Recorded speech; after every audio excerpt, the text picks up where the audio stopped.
Девочки, мальчики, всем привет! Дедихтео Масейра. Всем ассаламу алейкум. Хорошего вам дня. Хорошо, что сегодня вторник, потому что понедельники я очень не люблю. Сегодня у нас самая необычная распаковочка. Начнем ее на улице. Весенняя распаковка. Мама ездила в магазин Чаранхи.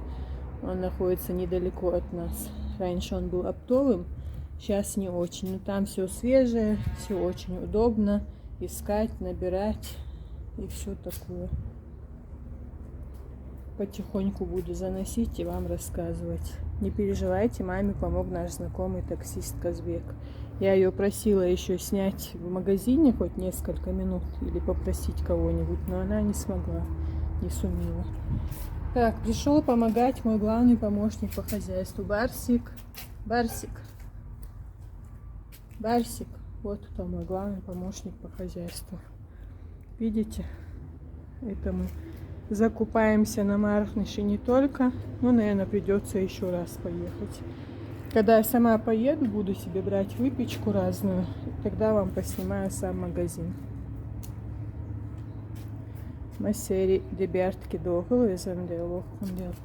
А вот это вкусный пирожок самого Владикавказа. Очень люблю такие пироги. Вишня, лимон и творог. 3 в одном. Чего, Барсик?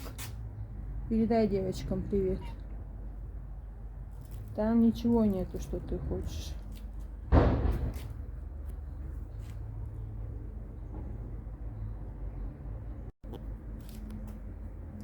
Барсик что-то унюхал, не знаю что. А это все стройка идет, слышите? Сегодня тоже поснимаю. То, что я вчера снимала, противотанковый ров, вот его поснимаю. Сегодня чуть освободила память с утра на телефоне. Барсик, вроде там колбасы нету. Что ты унюхал?